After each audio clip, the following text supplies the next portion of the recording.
I'm going to tell them that I'm a member of the Church of Christ, and I found me a Savior, and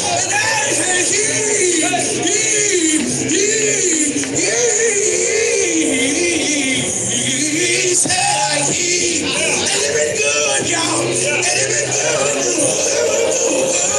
y'all, said Come on, boy. he's sweet. You see, some of y'all got some kids and you just don't know what to do with them. And some of y'all having some problems. Some of y'all ain't got no job right now. Some of y'all, you just don't know what to do. You just don't know what to do. But one of these days, you're going to testify. You're going to testify. You're going to testify. Wherever you go, you're going to tell them on the job that I done got me. I done found me. I serve me a Savior. Come on, y'all, sing it with me. Come on, y'all, sing it with me. Jesus is listening. Sing his hand and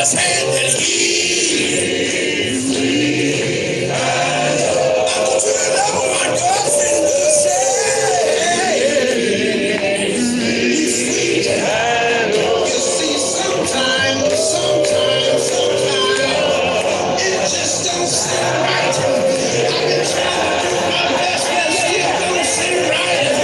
Sometimes, that really blows. I'm a Methodist Christian frame I got, but I can testify. I can testify. I can testify. Wherever I go, I'm going to tell them that I found me. I got me. Church of Christ. Sweet.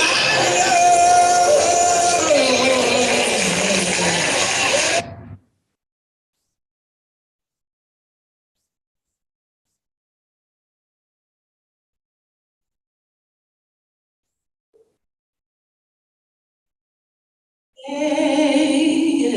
I'm singing Mary, Mary, don't you tell them on the mountain, oh, don't you know,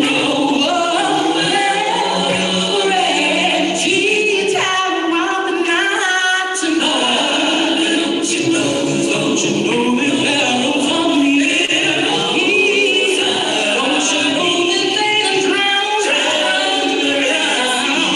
I'm singing, oh, Mary, don't you tell them all the night tomorrow, don't you know, oh, I'm singing Mary, don't you tell them all the night tomorrow, don't you know, oh, Mary, she tell them all the night tomorrow,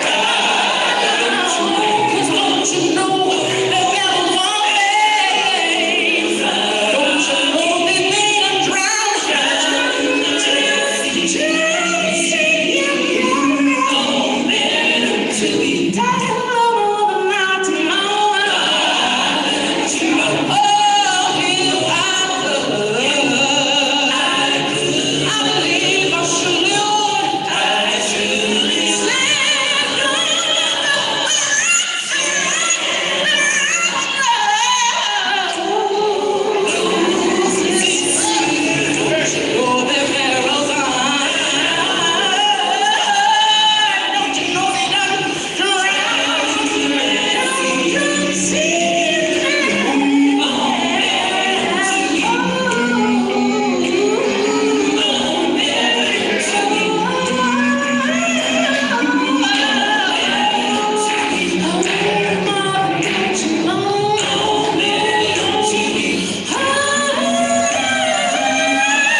And during his 30 years here, he assigned a women's counselor. And that certain women's counselor started the program off today with a dance. And I say to you, well, Stevens, thank you for your 30 years of service. Well, when I think about goodness, and all he's done for me,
blessing shall. It's mine.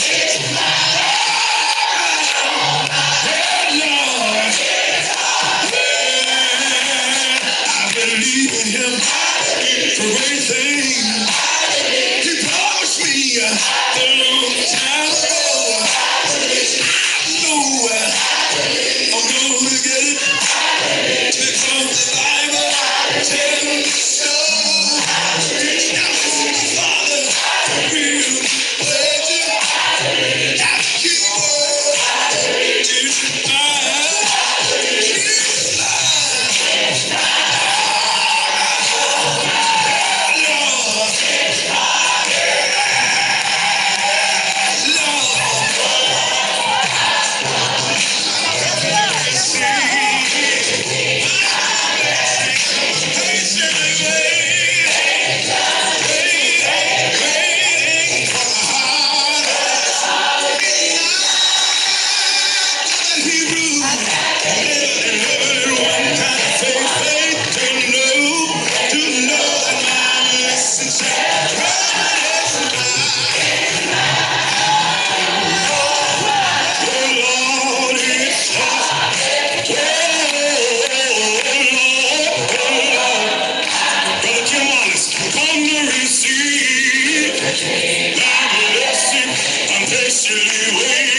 come to receive my blessing, patiently waiting,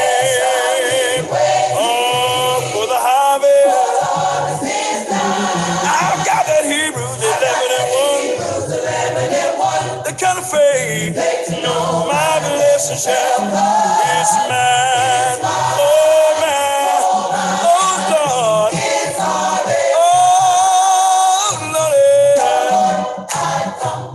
come to receive. I'm patiently waiting for the harvest. I've got that Hebrews 11:1, the kind of faith my blessing shall is mine. Oh man, oh Lord, yeah, I'm standing on His promise. I'm insisting on the word. Everything that I speak, I believe He gave it to me. Now it's the Father, real good pleasure. Now the kingdom, it is mine, and it's mine. Oh man, oh Lord, yeah, I believe in Him for very thing He promised me a long time ago. I know I'm gonna get it because the Bible tells me so. Now it's the Father, real good pleasure. That the kingdom, it is mine, it is mine. Oh man, oh Lord,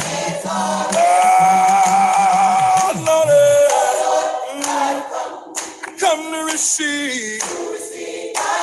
I'm patiently waiting for the harvest.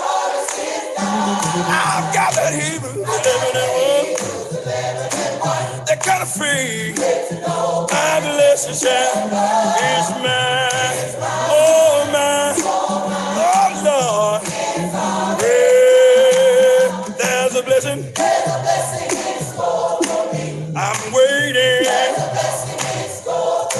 He told me a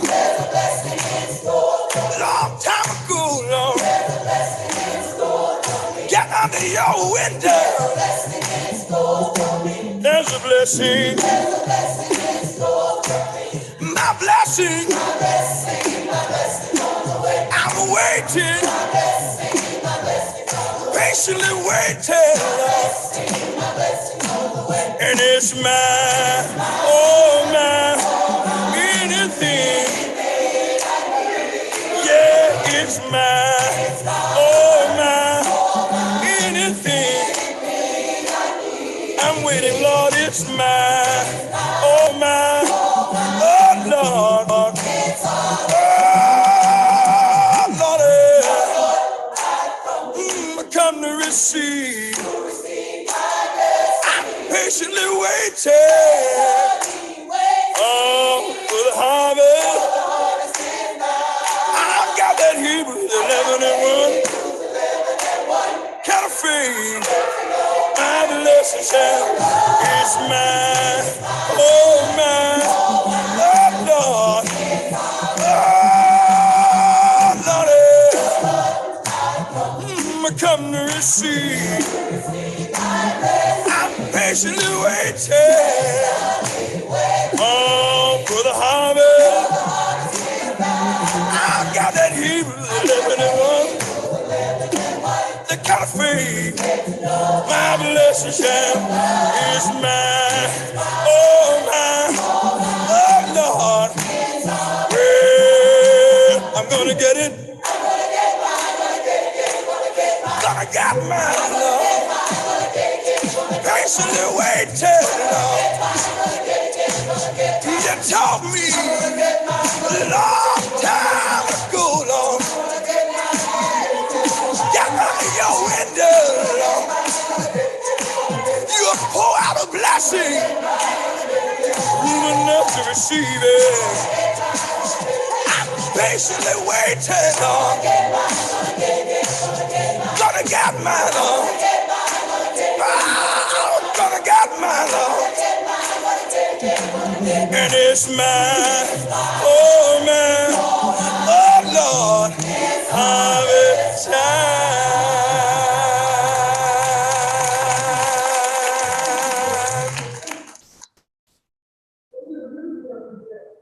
I'm a hard-fighting soldier on the battlefield. I'm a hard-fighting soldier on the battlefield. I'm a hard-fighting soldier on the battlefield. Bringing souls to Jesus by the service that I give. I'm a hard-fighting soldier on the battlefield. I'm a hard-fighting soldier on the battlefield. I'm a hard-fighting soldier on the battlefield. Bringing souls to Jesus by the service that I got a helmet on my head and my hand is so I got a helmet on my head and my hand is so I got a helmet on my head and my hand is so bringing souls to Jesus by the service that I give. Listen here. We're marching up to Zion. It's a beautiful, that beautiful city. We're marching up to Zion. That beautiful city of God. I'm fighting, oh Satan, in the rain, in the cold. I'm fighting too hard, trying to save my soul. When you hear me singing, Lord, sometimes shedding tears, bringing souls to Jesus by the service that I give. Oh, Satan will tempt you in a very wicked way. I'm glad my Bible teaches me don't cease to pray. I've got the word for my sword, I've got faith for my shield. I'm bringing souls to Jesus by the service that I give. I'm a hard-fighting soldier. Fighting soldier, I'm a soldier, I'm a fighting soldier, bringing souls to the service that I come on, we're marching up to Zion. What a beautiful beautiful city of God. We're marching, marching up to Zion. Beautiful city of God. King Jesus is my captain. He fights my battles. He never lost a battle. No, he never got it right for my soul. Got my soul. Yes, I got my sheep. And souls to Jesus by the service that I give. I'm a hard-fighting soldier. Yeah. Oh, yeah. I'm a hard-fighting soldier. Oh, yeah. I'm a soul-fighter. Bringing souls to Jesus by the service that I give. We're marching, come on, marching up to Zion. Beautiful, that beautiful city of God. We're marching, marching up to Zion. Beautiful, that beautiful city of God. Beautiful, that beautiful, wonderful, that wonderful, glorious, marvelous, that beautiful city of God. Gotta keep on bringing that beautiful Father city that I give. It's a beautiful, that beautiful city I'm bringing so that beautiful city of God to that beautiful, that wonderful, that glorious, marvelous, that beautiful city of God. Jesus by the service that I give. I'm a bringing fighting soldier by the army of the Lord. I'm a bringing fighting soldier by the service that I give. Bringing souls to Jesus by the service that I give. Bringing souls to Jesus by the service that I give. If I could bring one more soul by the service that I give. Maybe that one soul will bring more soul by the service I give. That beautiful, that wonderful, glorious, marvelous, that beautiful city of God, to that beautiful city of God.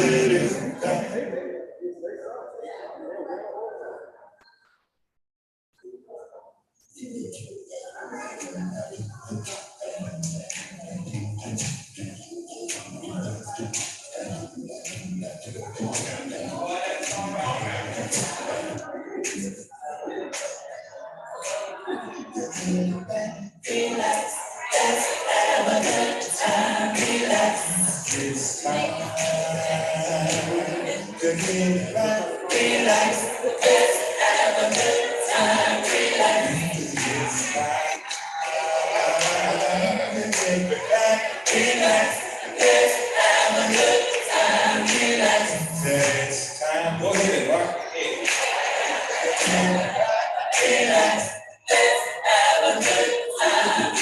It's all right. It's all right. It's all right. It's all right. Oh, it's all right. I feel that it's all right. It's all right. Oh, it's all right. It's all right. Oh, it's all right. Everybody clap your hands. In your selfish hands. You got so everybody knows it's all right. Oh, it's all right. Everybody else clap your hands.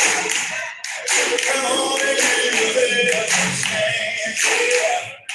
Oh, you got so everybody knows it's all right. Oh, it's all right. Oh, and I wake up early in the morning, and I'm down on the knees and I pray. How can you sit back knowing God's blessing every day? It's the moment of the day. I said, it's all right.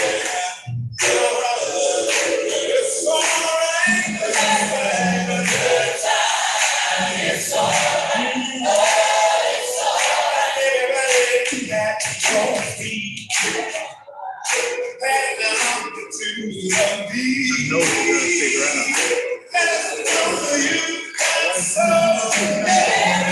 Yeah.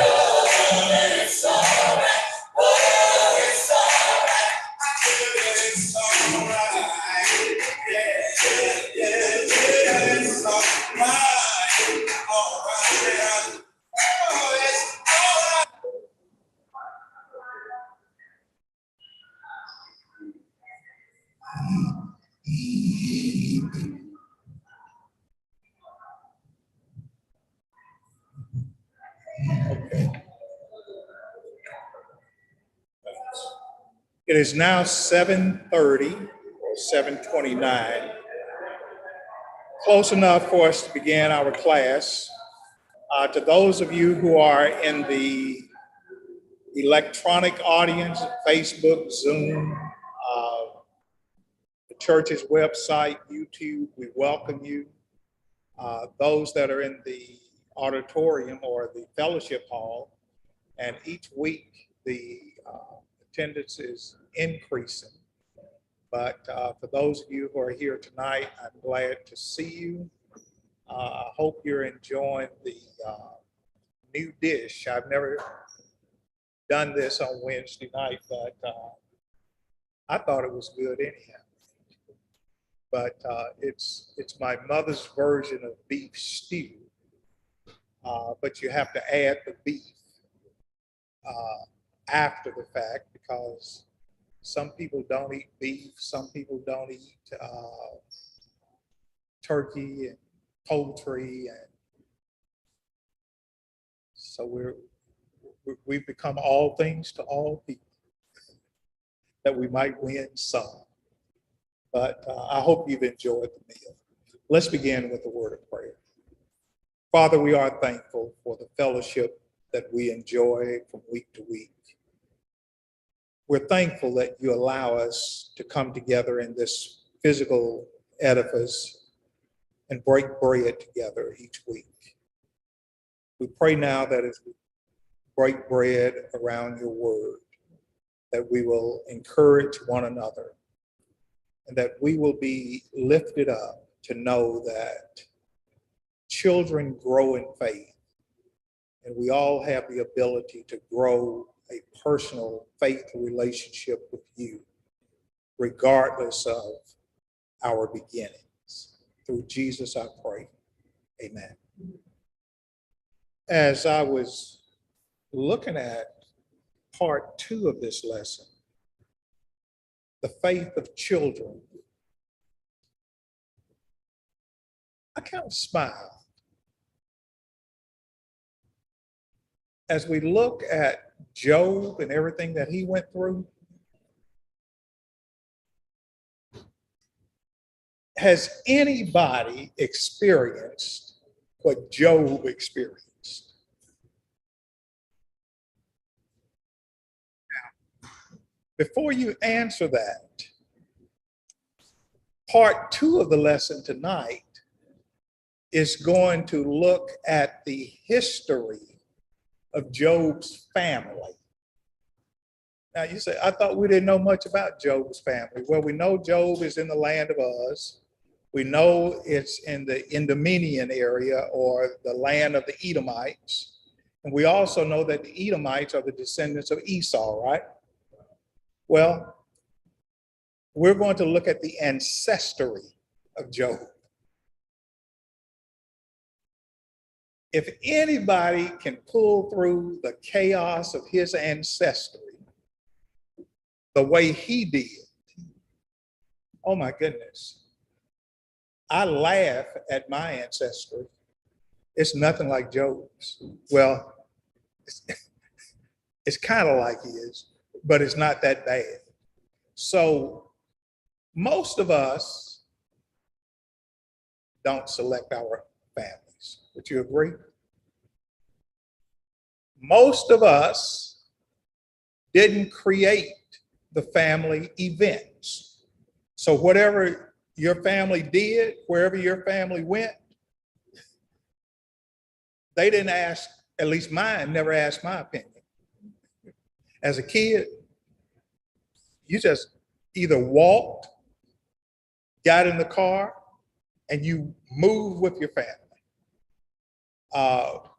Most of us start out trusting family.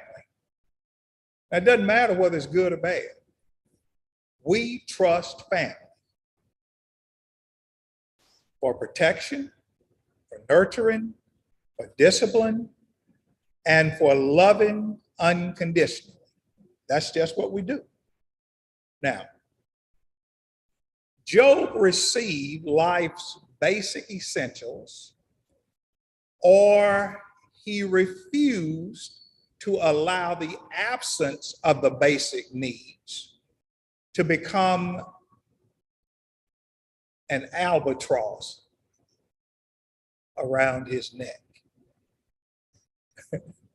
Look at Philippians 4, verse 11. Job wouldn't allow circumstances to ever regulate him. How much do you know about your family ancestry? Well, imagine Job. He knew something about his. We all know something, either from reading it, from oral passing it on, somebody has told us about it. But we all know something about our ancestry, right? How many of you actually have had the pleasure of knowing your great-grandparents? Okay, 1, 2, wow, 3, 4, 5, wow. That's impressive. I never met my grandparents. They were dead by the time I was born. But I heard stories about them. That's the same with Job, okay?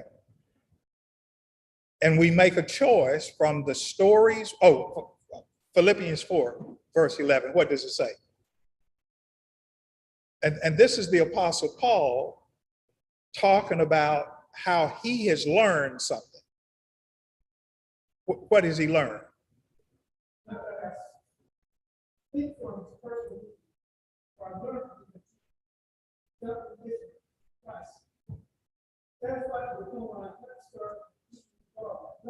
The operative in that verse is, I have learned. It doesn't just happen overnight. We have to give ourselves to developing that. I think Job does that too. He learned, no matter what his family history was, as a child, he had to grow up with it. He had to grow through it. And Job learns contentment. He learns faith. And you'll see in our lesson series how he practices what he has learned. Why would parents name their child Job? Why would somebody do that?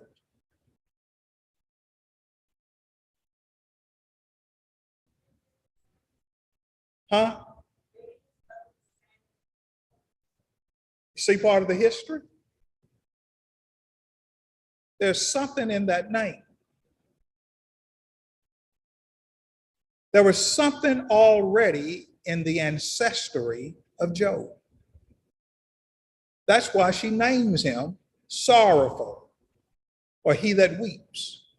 We can say it was predictive about what he would do, but I think his mother experienced what somebody in that family had already gone through. Like Moses is drawn out, right? But then Moses is going to constantly be put in situations and drawn out. So there's something about this name, Job, that, I mean, he didn't name himself. That's the point. So what would drive somebody to name a baby sorrowful? Something's going on. Or there's some type family history somewhere. Look at Isaiah 53, verse 3. Isaiah says this prophetically about the Lord. He is despised and rejected of men, a man of sorrows and acquainted with grief. And we hid, as it were, our faces from him. He was despised, and we esteemed him not. How did Job's friends start responding to him when things weren't going well? Despised and rejected. The elevation they had for him, how they esteemed him, now all of a sudden they don't.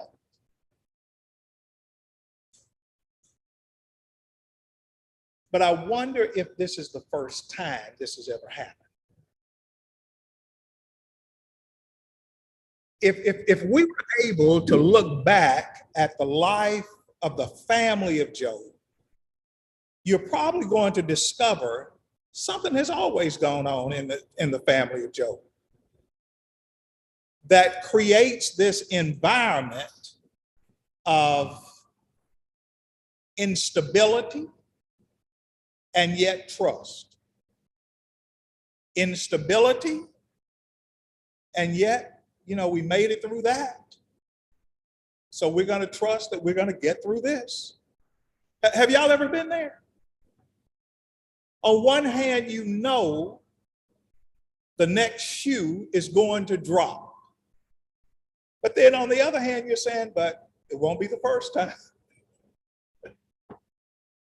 And people will look at you and say, so why are you holding on to faith? And why are you still walking in courage and walking in strength? And it might be because you've been in this situation before. Makes sense? Now, I don't know. Can you guys see that screen okay? A little bit okay? This goes back to Noah.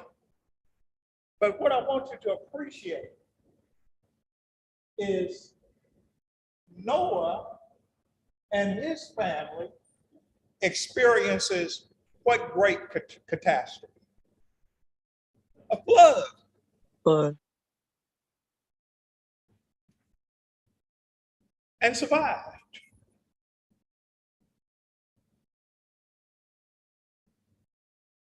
A man of sorrow, acquainted with grief. When you look at, and the genealogy of Jesus is traced through Shem. So when you look at from Shem to Terah, and all of a sudden God tells Terah and Abraham to do what? Pack up and leave. Pack up everything and leave. Take what you can, but leave everything behind. Well, you can't disconnect that from what happened to Noah. It's the same family. Have you ever thought, well, maybe one of the encouraging things about Terah leaving is he was thinking about Noah had to leave everything behind too. Noah had to replenish. And maybe Terah and Abram is saying is, well, if Noah could regroup, we can regroup. It's painful, it's uncomfortable, but we've got a family history that says pain and discomfort and recovery is a part of our history. Do you see where I'm trying to go with this? It's part of the ancestry. Now,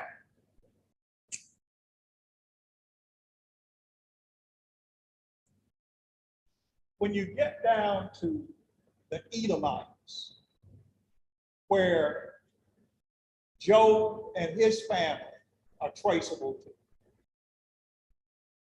who starts the mess in the history of the Edomites? Where does the mess start? Huh? Esau? Oh. Abraham. Abraham does some crazy stuff.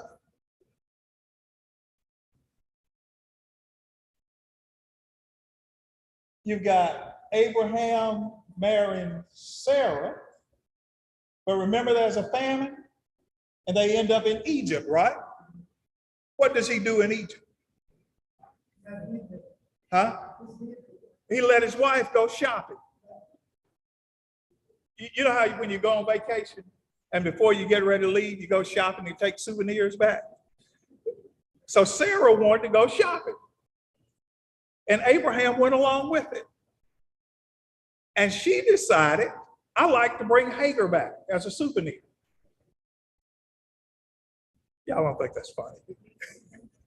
So Abraham says, okay, whatever makes you happy. He went along with it. Well, Sarah's getting up in age, Abram's getting up in age, and she doesn't have a child. Well, God had promised them a child, right? So what does Sarah decide? Take the souvenir. God is always good. See, Abraham, you may have been uncomfortable with me bringing this souvenir back, but do you see God? See, you knew God had something up. He knew I wasn't going to be able to have a baby. That's why, Abraham, aren't you glad I bought Hagar?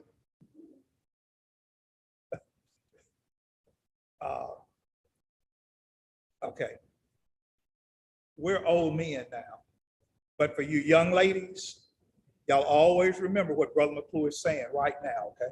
If you don't ever remember anything else Brother McClure say, remember this.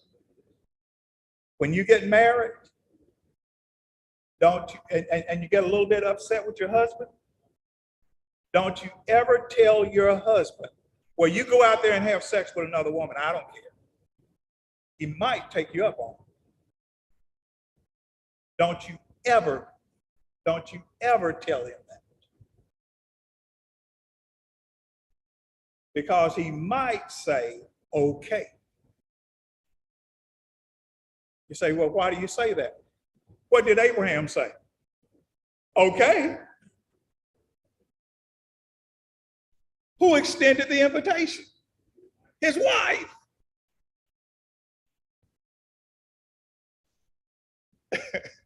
Do you see the chaos? It's chaos. So now you've got the Ishmaelites. Where do the Ishmaelites come from? Ishmael. Who is Ishmael? The son of Hagar. Enough on that. In Arkansas, in Georgia, in Tennessee, and Mississippi, as America was moving westward, some people were pushing the Native Americans off their property. And every time they wanted an area, they would push the Native Americans further west. They settle in places like Kansas and Oklahoma, the Dust Bowl area, but that migration was called the Trail of Tears. Moving all of these Native Americans across country out to your native state. And there was nothing out there, it was just flat land. They had determined it wasn't very farmable. And then years later, they found out oil was under.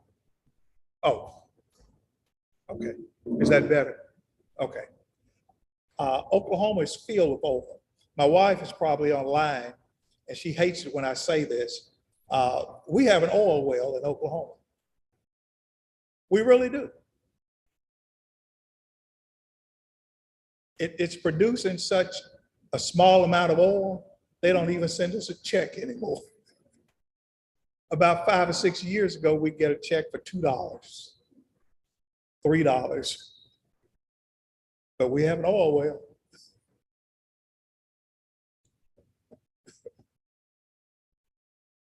Oklahoma is still rich in oil. Huh? So you get more than I do. Okay. But look at Ishmael's mother's trail of tears. Look at Genesis 16, verses 6 through 12. And stop me anytime you get ready, okay? Abram replied, look, she's your servant, talking about Hagar. So you deal with her as you see fit. So Sarah treated Hagar so harshly that she finally ran away. Well, who was so in love with Hagar to start with? Sarah. But she now treats her so harshly because she sees that Abram is drawn to that handmaid. The angel of the Lord found Hagar beside a spring of water in the wilderness along the road to Shur. And I think I've got a map to show you. The angel said to her, Hagar, Sarah's servant, where have you come from? And where are you going? I'm running away from my mistress Sarah. The angel of the Lord said to her, return to your mistress.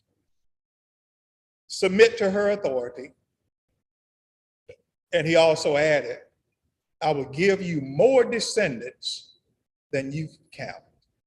Now, stick that in the back of your mind. He's promising Hagar prosperity in the midst of her pain. Do you think she sees it? She can't. There's no way she can see the prosperity in that. I'll give you more descendants than you can count. And the angel also said, oh, by the way, you're now pregnant and will give birth to a son. You are to name him Ishmael, which means God hears you. And God's going to hear him. For the Lord has heard your cry of distress. Okay, if God has heard you, then explain this next comment. This son of yours will be a wild man, as untamed as a wild donkey. He will raise his fist against everyone, and everyone will be against him. Yes, he will live in open hostility against all his relatives. I thought you said God hears. Now you're telling my son's going to be crazy. Well, not crazy, but a madman.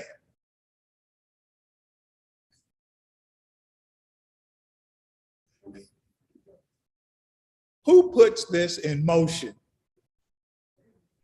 Abraham and Sarah. Hagar didn't ask for this. But God is promising her everything is going to be okay. But in the midst of her pain, I don't know if she can see that. In Genesis 16, verse 13. Now we're in 16, verse 12. But look at verse 13. Therefore, Hagar used another name to refer to the Lord, who had spoken to her. She said, you are the God who sees me. Huh. Why did she say that?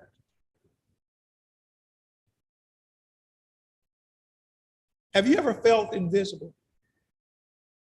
I think Hagar did.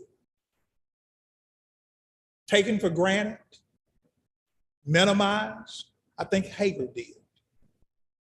I mean, Sarah had gone into Egypt and had taken her out of her country as a bondwoman, right? Well, now here's a problem with that. Who allows their daughter to leave like that?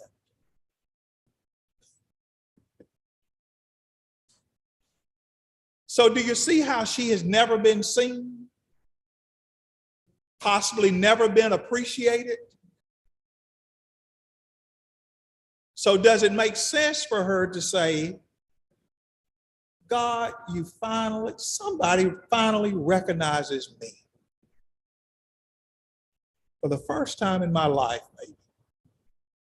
You hear me and you see me for who I am. I've been crying out all my life. Nobody listened. I was a nobody. That's why I'm running away. This son of yours will be a wild man, untamed as a wild donkey. And yet she says, but I feel better because I've been heard. Her tears. Let's keep going. Look at Ishmael, her son, chapter 21, verses 10 through 21. So she turned to Abram and demanded, get rid of the slave woman. Now the son is in the picture, right? Before, when Hagar ran off, she was pregnant, right? Now it come to pass, the baby's in the world. Hagar's kind of poking fun at Sarah because she still don't have a child. And the son is poking fun at Sarah. And she comes to Abraham making a demand, get rid of him, get rid of her. He is not going to share the inheritance with my son Isaac. I won't have it. Abraham, I've been on journeys with you. I moved with you, but the buck stops here. I wonder what would have been the consequence if Abraham had told her no.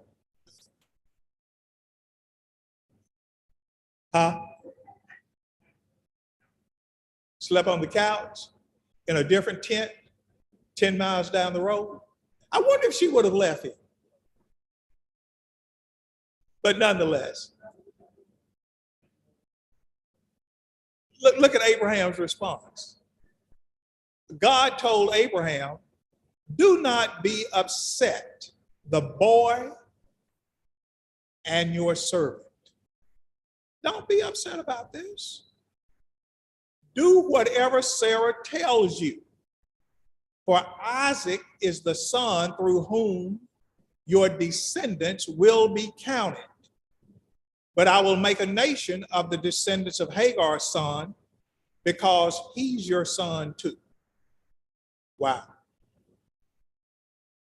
Wow.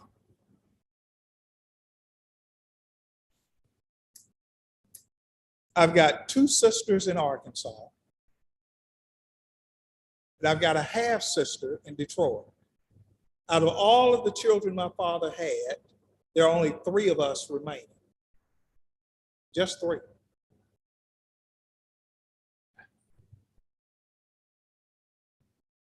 With my half brothers and sisters that were living, were we close? Absolutely not. Absolutely not.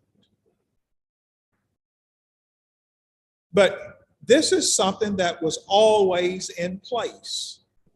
They were still my father's children. And I couldn't make that go away. They couldn't make it go away.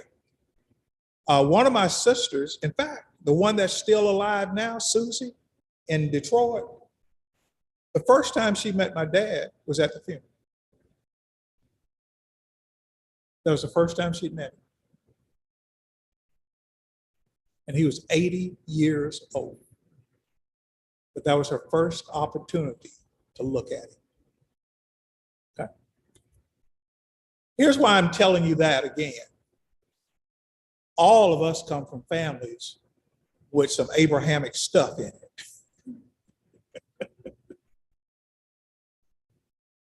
But just like Abraham, we survived.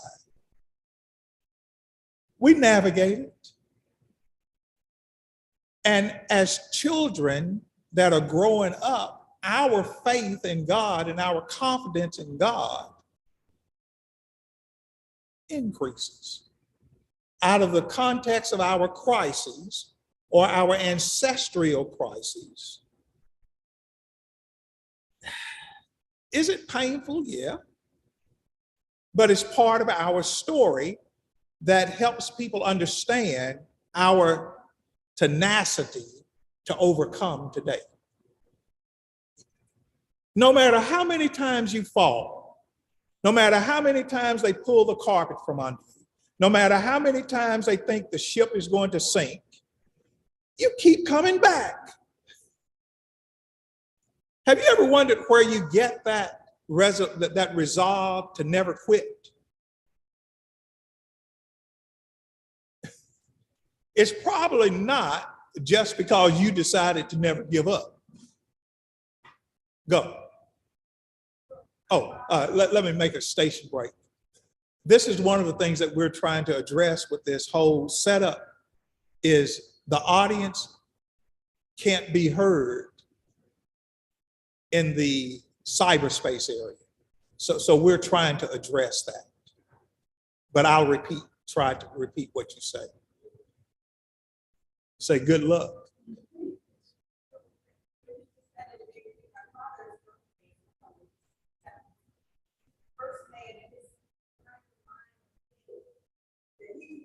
Man, I'm almost as old as your father.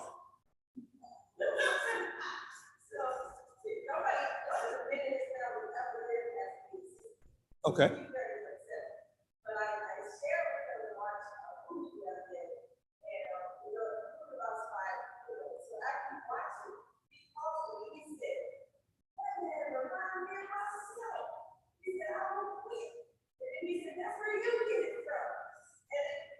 Interesting. Yeah. And we can fall, we can hurt, we can cry, but we keep bouncing back.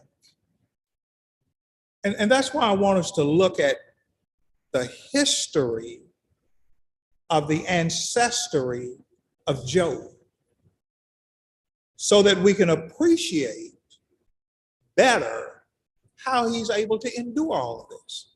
Look at this. So Abram got up early the next morning, prepared food and a container of water, and strapped them on Hagar's shoulders. Does this sound like another scene later in Abraham's life? Which one? When he gets ready to sacrifice Isaac. See, he's already been down that road. So when God tells him to get up and offer Isaac as a sacrifice, Abraham already understands the pain of separating from a son. But when we read the story of Abraham taking Isaac, if we don't read this carefully, we'll miss he's tried this, he's done this before. And God prospered the descendants of Ishmael. And that's why Abraham says God will provide the sacrifice. Says, we've been down this road before. Well, who had he been down that road before with? God. Was it a laughable journey? No. Look at this. Then he sent away, then he sent away with their son, and she wandered aimlessly in the wilderness of Beersheba. When the water was gone, she put the boy in the shade of a bush. Now I want you to get in the feelings of a mother, okay? Then she went and sat down by herself about a football field away. I don't want to watch my boy die, she said. As she does what? Burst into tears. This is the mother.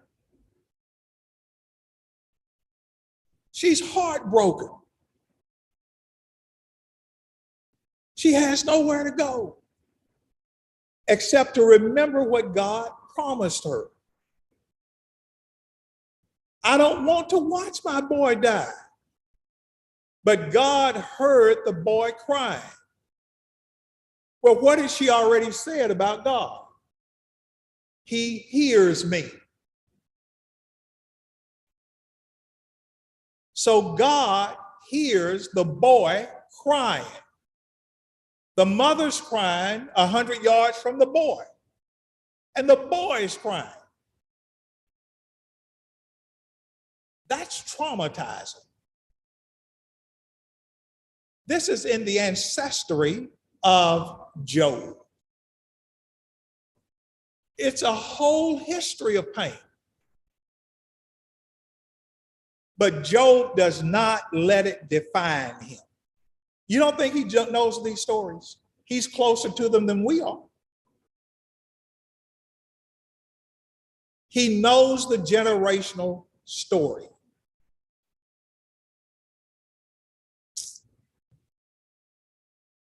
Hagar, what's wrong? Now you're Hagar. Abraham's told you to get out because God told Abraham to put you out. And God comes to her and say, so what's the problem? Calm, collected. Okay. Nobody in the cyberspace can see any of you guys, okay? You ever tried serving God and being obedient to God and doing everything right to the best of your ability, and still crazy stuff like this happened to you? And you show up around church folks, and you show up and I'm talking, teaching a Bible class, and I'm telling you about the goodness of God and the grace of God and the mercy of God and how God is always there for you. And you just got the carpet pulled from under you, the chair kicked from under you, people just spit in your face, life just slapped you in your face, and calmly somebody walk up to you and say, what's wrong? Don't be afraid. Don't you trust God?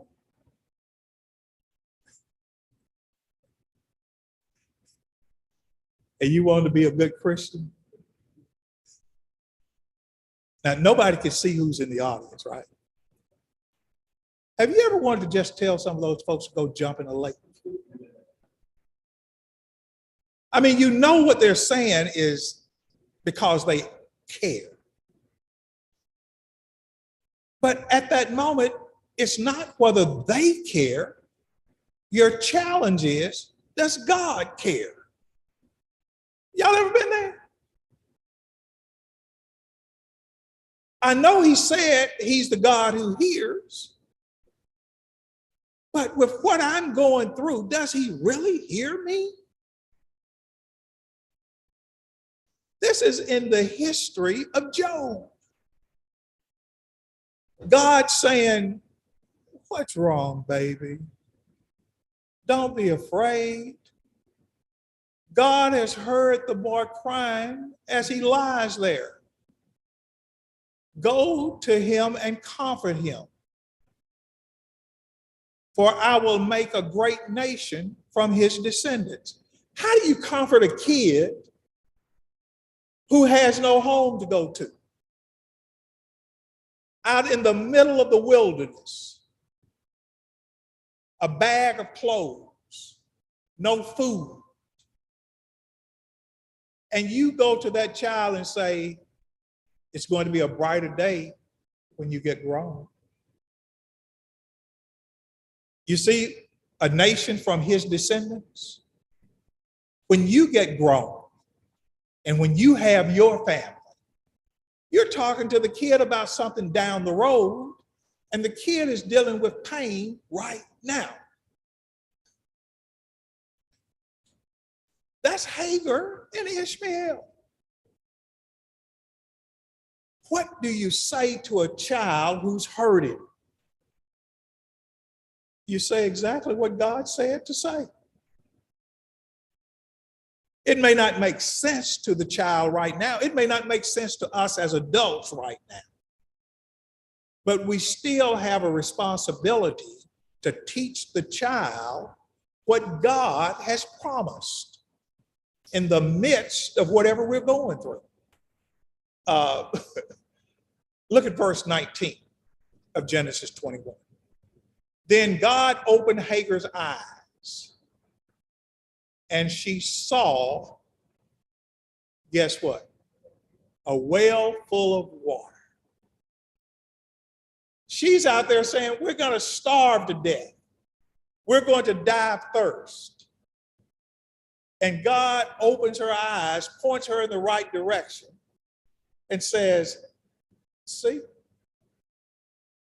you didn't see that over there, but I did. Does that help you understand that I still care? She quickly filled her water container and gave the boy a drink. What does that tell you in terms of the state of affairs for them at that moment? They were down to their last drop. Now, this passage helps me understand the Beatitudes.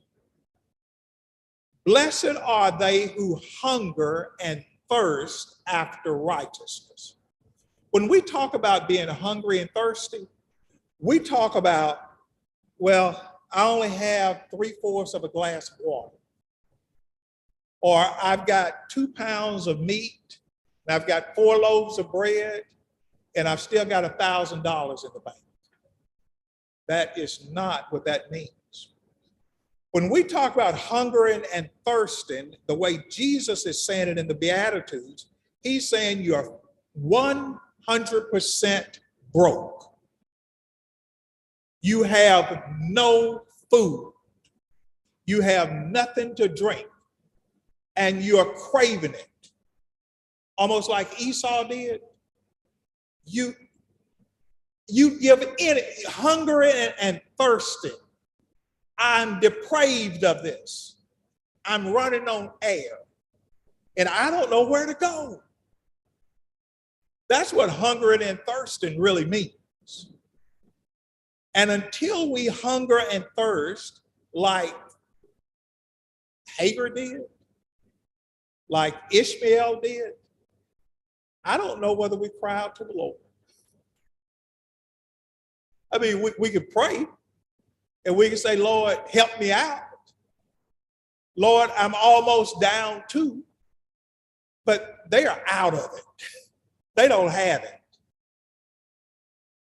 And when she sees that well in verse 19 of Genesis 21, she ran and quickly filled the container and drank some water herself.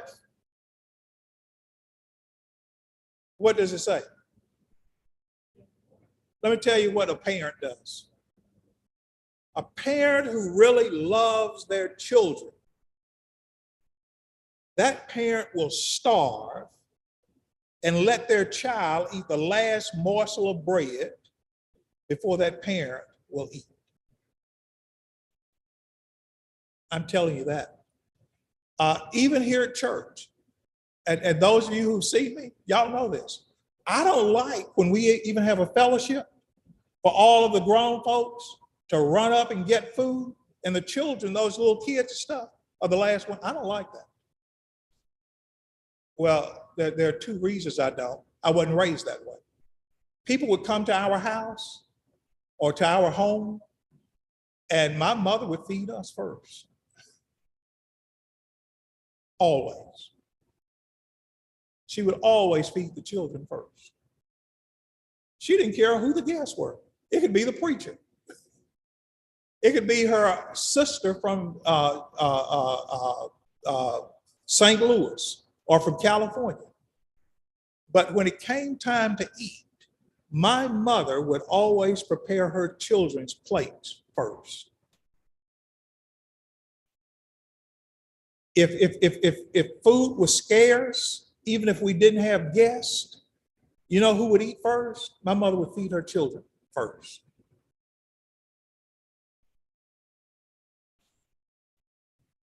That is still with me. Feed these kids. I can go to Subway and get me a sandwich. or I can get back there in the kitchen after fellowship or something, and I can figure out how to make a meal. Kids can't. But you see this with Hagar. In the midst of her pain, she makes sure that her son gets fed.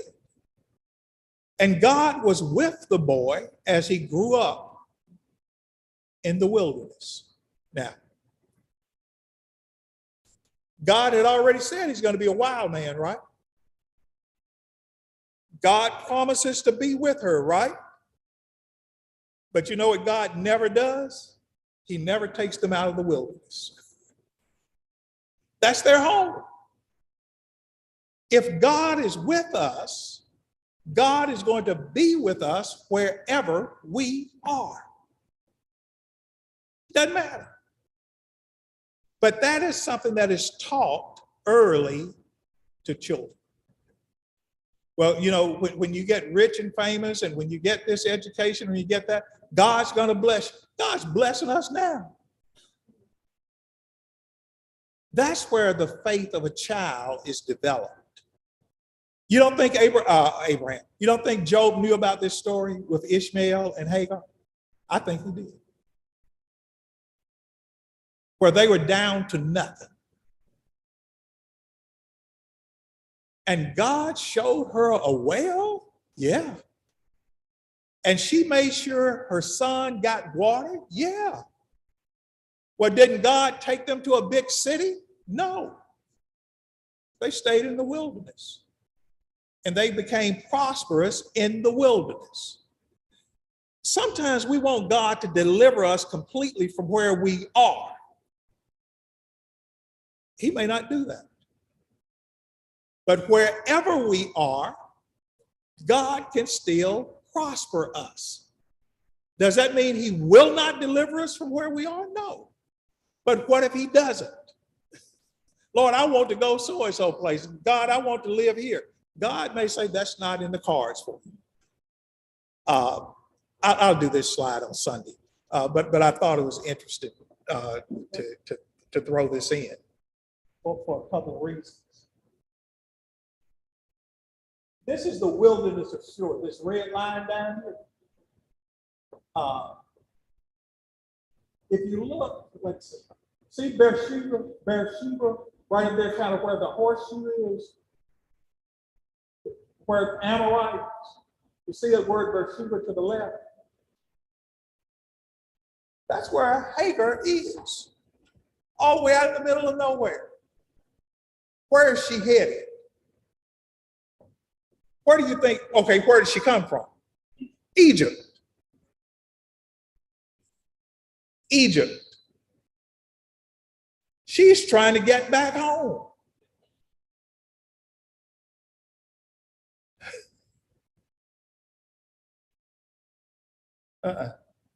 She'll never make it. Home is out in the wilderness, not Egypt. And home is not up in the land of Judah. God told them to leave.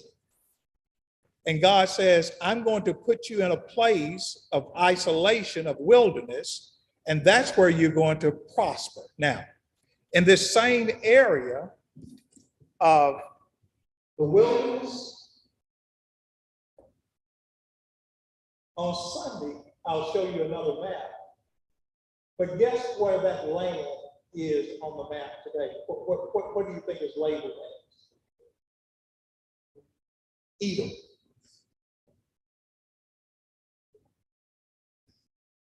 That's where they settle, is in the wilderness. And that becomes the land of the Edomites, which is Esau. That whole area.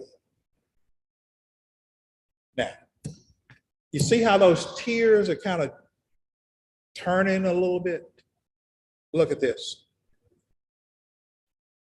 Genesis 27. What time is it? Okay.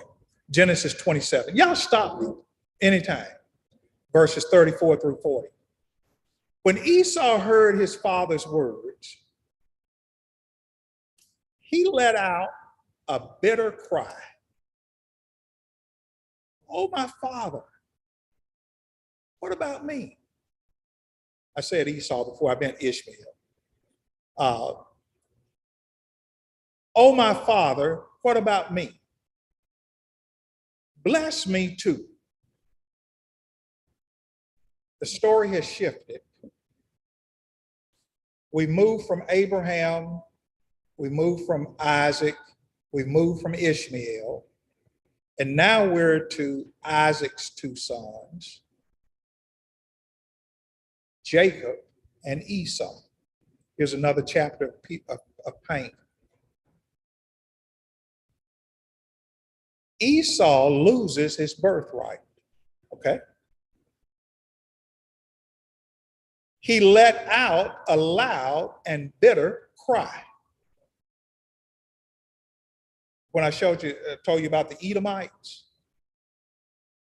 now you're seeing another generation of the descent from the Ishmaelites and how this whole thing just keeps messing up and messing up and messing up. But it started with Abraham. Esau exclaimed, and now he's crying, my brothers tricked me. No wonder his name is Jacob, for now he has cheated me twice.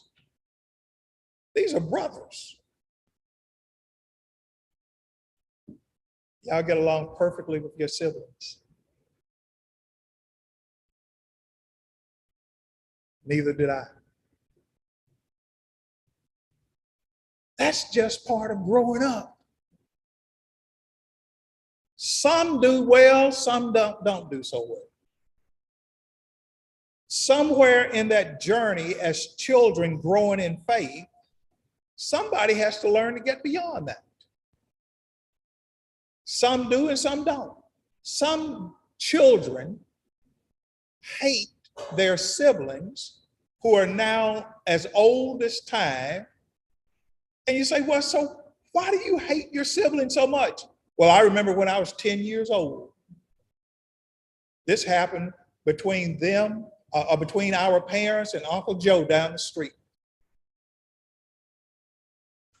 And siblings grow up angry with each other based on something that happened in childhood. That's Esau and Jacob. But you cannot separate Esau and Jacob from this whole thing with Abraham. So look at the tears. Esau is crying because he's been cheated. Haven't you saved even one blessing for me? Isaac said to Esau.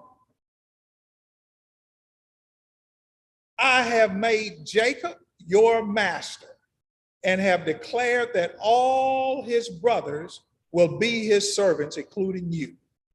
I have guaranteed him an abundance of grain and wine. What is left for me to give you, my son, says, so you tell me what I've got left. I don't know how else to tell you. No, there's nothing for you. Now, my sisters are probably online tonight down in Arkansas, and they'll tell you this. My brother technically stole the family farm from my daddy. Farm. Technically, he stole it. My sisters, nor me, received 1 square foot or 1 square feet of 40 acres of land. We got none of it. None of it.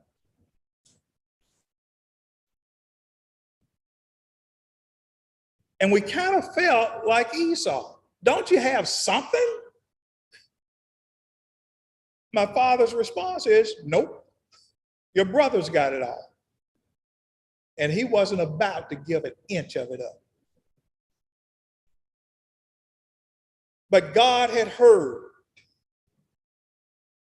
And right to this day, my wife and I, between the two of us, we have just about 40 acres of land down in Arkansas. God heard.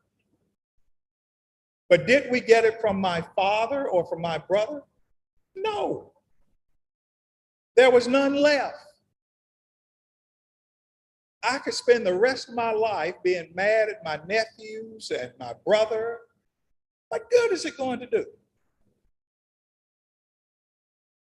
God has already said, I heard you. So watch the Esau story. Isaac is saying, I have guaranteed him an abundance of grain and wine. I don't have anything left. Now, if you know of something, Esau, you tell me. Esau pleaded, but do you have only one blessing left?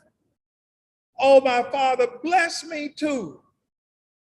Then Esau broke down and does what? Weeps. This is in the history of Job. Ishmael weeps. Esau weeps. Now is the name Job making a little more sense? Sorrowful. It seemed like all the young men in our family has had trouble. And I'm no exception. You're tracing the ancestry of this man, Job. But it's filled with men weeping and women weeping. So Job has reached the conclusion, evidently, I'm no exception. Because it's happened to the best of us. But God heard them, so God hears me. Chapter 27, verses 39 through 41. Finally, his father Isaac said to him, you will live away from the richness of the earth and away from the dew of the heavens above. Doesn't that sound familiar? What had happened to Ishmael? He was banned to the wilderness, a wild man. Now Isaac is saying to Esau, you will live by your sword and you will serve your brother. But now this is the liberation right here. But when you decide to break free, you will shake his yoke from your neck. The only thing that will keep you a prisoner emotionally is yourself. Whenever you decide that you can be a grown man, functioning, trusting God, and not being mad at your brother, not until you make up your mind will that happen. Boy, that makes a lot of sense to me. People walk around angry, living below their God-given expectations because of what happened to them. And God's message is, if you just get up and walk by faith and trust in me, you'll be fine. But nobody can make you embrace the potential that's in you except you. Do you see that? This is what Isaac is telling Esau. But when you decide to break free, you will shake his yoke. Whose yoke? Jacob's. But until you let that go up here, you'll forever be in chains. Oh my goodness. That's liberating all by itself. Let me show you why. Esau knew his father Isaac had blessed Jacob and sent him to Padan to get a wife. Now, Esau hadn't broken the yoke yet because he's doing some crazy stuff. He heard Esau or Isaac say, you don't need to marry these Canaanite women. So guess what Esau does to get back at his daddy? He marries a Canaanite woman. Who is he trying to hurt? His father. Who does it really hurt? Him. Here's what happened as children are developing faith. And hopefully it's just the developmental phase. To get back at their parents, they'll do things that's detrimental to themselves,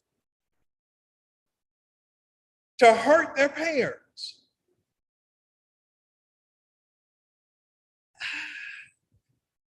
It's going to hurt the parent a little bit. But you know who it's going to hurt more? The child.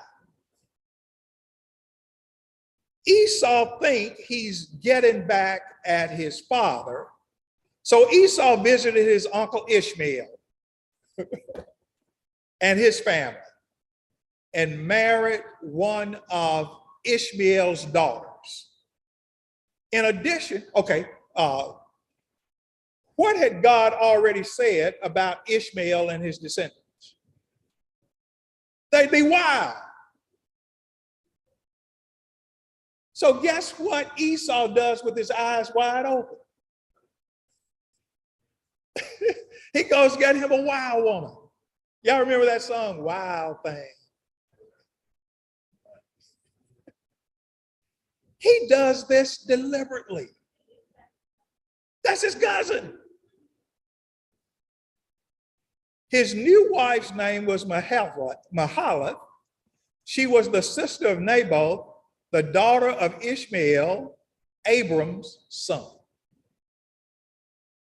See, I keep telling you this keeps going back to Abraham because what Abraham and Sarah does creates a mess.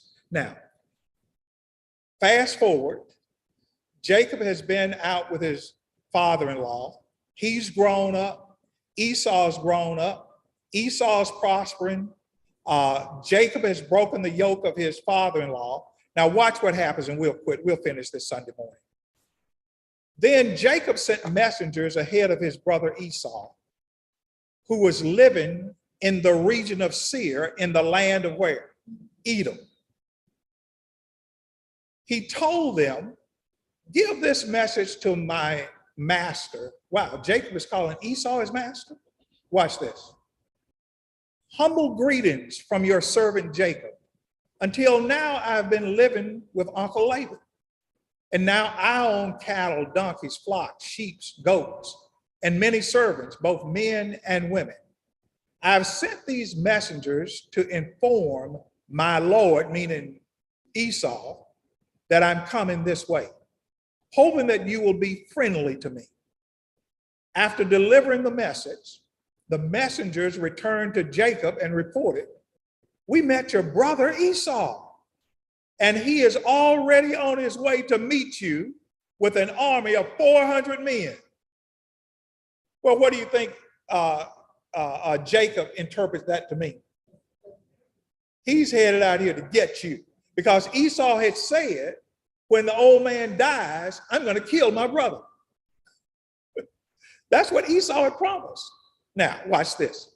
In chapter 33, verse 1, Jacob looked up and saw Esau coming with 400 men. Chapter 33, verse 4, then Esau ran to meet him and embraced him, threw his arms around his neck, kissed him, and they both do what? Weep. What had Isaac told Esau? Until you break that yoke, nobody else can. Now you see what's happened? He's let it go. Jacob is afraid he hadn't let it go. Verse 16, so Esau turned around and started back to Seir that same day. He says, man, I'm blessed down here in the wilderness. I'm good. I bid you Godspeed as well.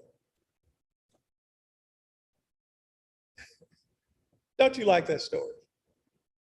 But this is giving you a backdrop into Job's spirit.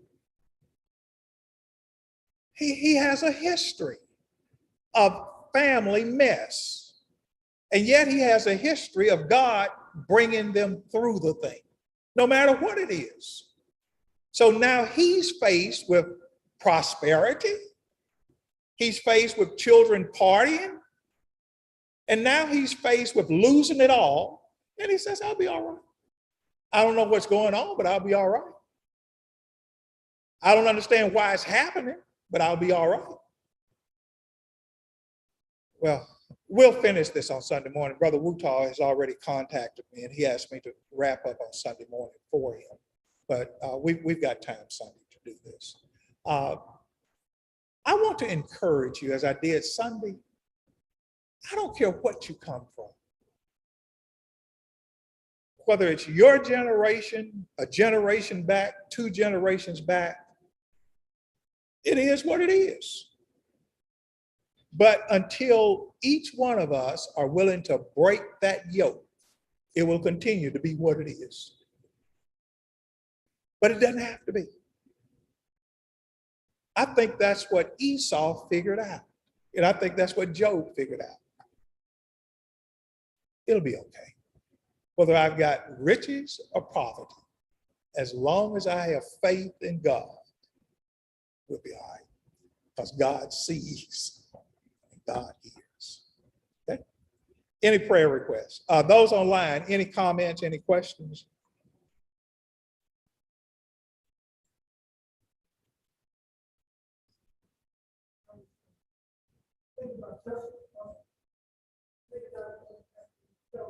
Oh, yeah.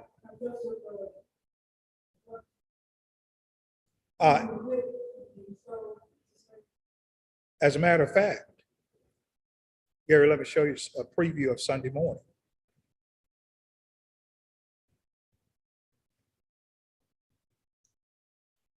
I'll show you this again Sunday. When you look at Jacob and Leah, and you look at the 12 sons of Jacob and Joseph, I didn't put Rachel up there, but Joseph is the baby boy. And man, that's filled with pain. But guess who comes to his rescue? Judah. Judah understood this thing's gone too far. So Judah tries to salvage that mess. But when they get back to the hole, he's gone. It's gone too far.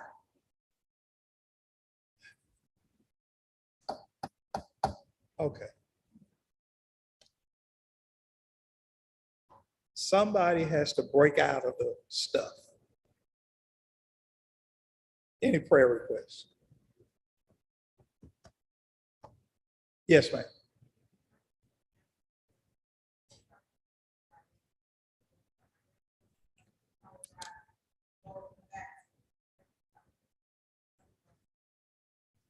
Okay. Okay, we'll keep you in prayer. Anyone else?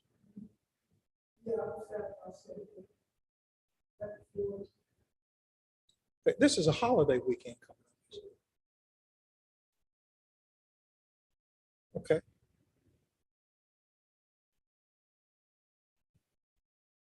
Anyone else? I'm sorry.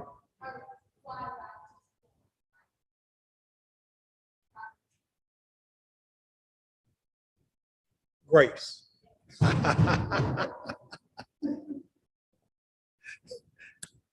Y'all don't know the joke. That's part of my New Year's resolution. Okay. And you're headed back on Friday. Okay.